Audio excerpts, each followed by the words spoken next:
And I will tell you, it's 3 agencies of government when I get there that are gone.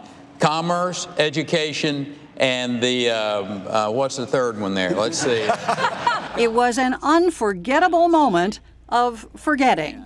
The third one I can't, sorry. Oops. For 53 excruciating seconds in a pivotal debate, Texas Governor Rick Perry lost both his train of thought and something much more important. Well, I think you can see an incident where charisma was destroyed. Perry is attractive, handsome, comes on strong, I'm a leader. So I think there was a beginning of a feeling that Perry was quite charismatic.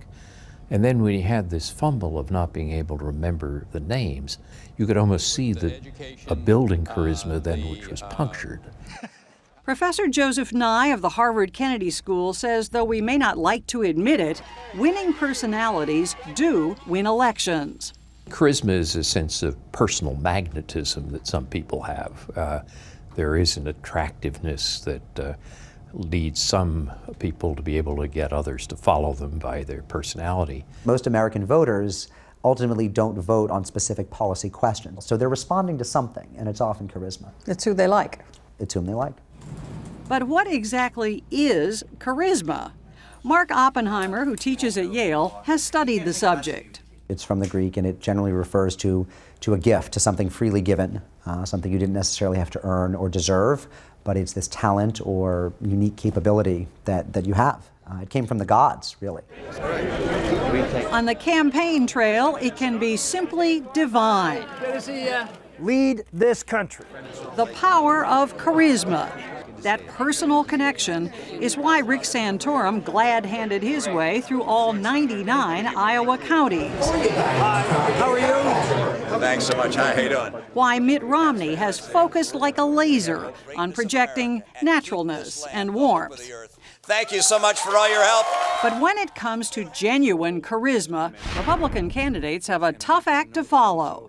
I will not make age an issue of this campaign. I am not going to exploit for political purposes my opponent's youth and inexperience. Well, Reagan had this extraordinary ability to use humor, to project this warmth of personality. In fact, in a new Sunday morning poll ranking the most charismatic presidents, Reagan came in third, behind Bill Clinton and John F. Kennedy, but first among Republicans.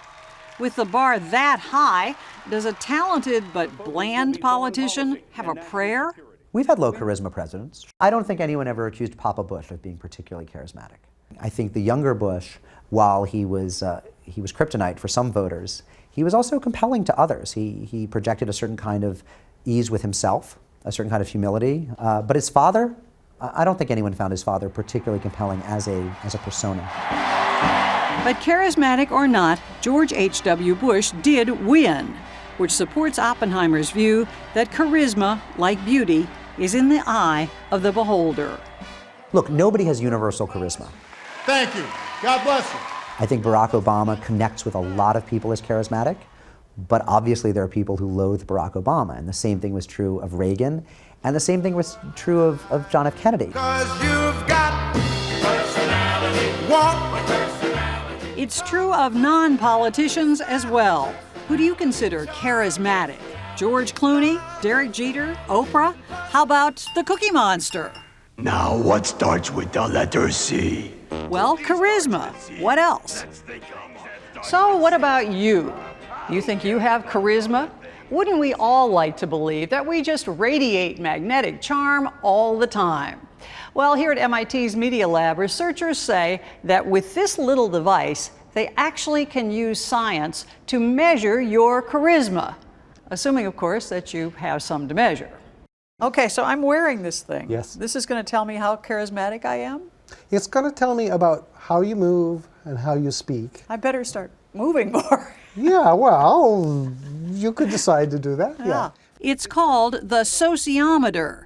The brainchild of Professor Alex Pentland and his team at MIT, it measures not what you say, but how you say it.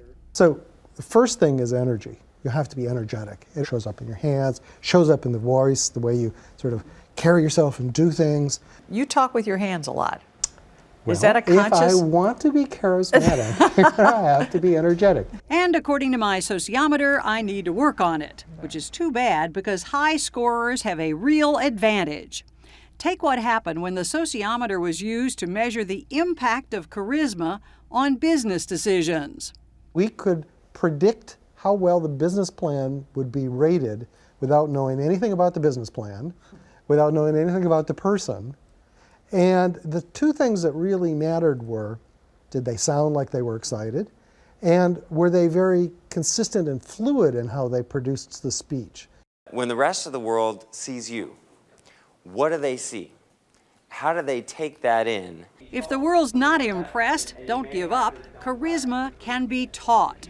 Or so says John Neffinger, an Ivy League law school grad who now runs workshops for the Charisma Challenged. To make sure that you are emotionally connecting with them in a way that they get you and maybe even see themselves in you. Neffinger and his partners at K&P Communications define charisma as a combination of strength and warmth, beginning again with body language. Our older relatives probably told all of us at one point, stand up straight, smile. And that is actually the basic formula. Standing up straight says, I am here to be taken account of, I am here to be taken seriously, don't mess with me, and that projects strength. On the other hand, smiling genuinely projects a lot of warmth. Reagan and a smile that projects both warmth and strength. There are two different things going on in the face. And so on the bottom half of the face is just a little bit of a smile. So you got warmth going on the bottom. That's where the warmth is coming from. But what goes on in the eyes, there's an intention to the look in the eyes. There's a determination. And that intensity connotes strength. An intensity and charisma that President Obama's fans feel he showed in 2008, but fear he's lost in the dreary business of governing. One of the things that Barack Obama does that gets in his way a little bit is often when he's giving a speech or a more formal address, he'll raise his chin a little bit. And when he raises his chin, that has some authority to it, but it also distances himself from us. And what happens is literally, he's looking down his nose at us. It makes him seem arrogant. If I get a little off track, she brings Neffinger's just as hard on Mitt Romney, the favorite in Tuesday's New Hampshire primary. There's a big gap. He looks like the kind of person that a movie producer would cast as the president in a big movie. But it's not quite that easy. What's wrong?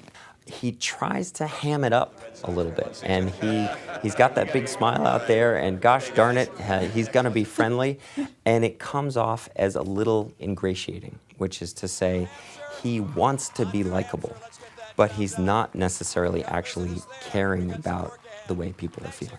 It seems fake. Real charisma is hard to fake, and in the new Sunday morning poll, 3 out of 4 voters say that indefinable something will play a role in their vote. 1 in 4 says a major role. Not everyone finds this reassuring.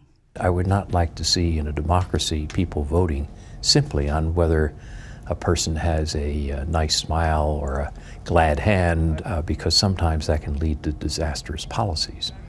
But in an election dominated so much by television, that seems to be a big risk. And that's one of the great dangers we have, which is as it becomes more of a mediated phenomena, what do we really have? Charisma. Charisma. 'Cause you've got personality, warmth,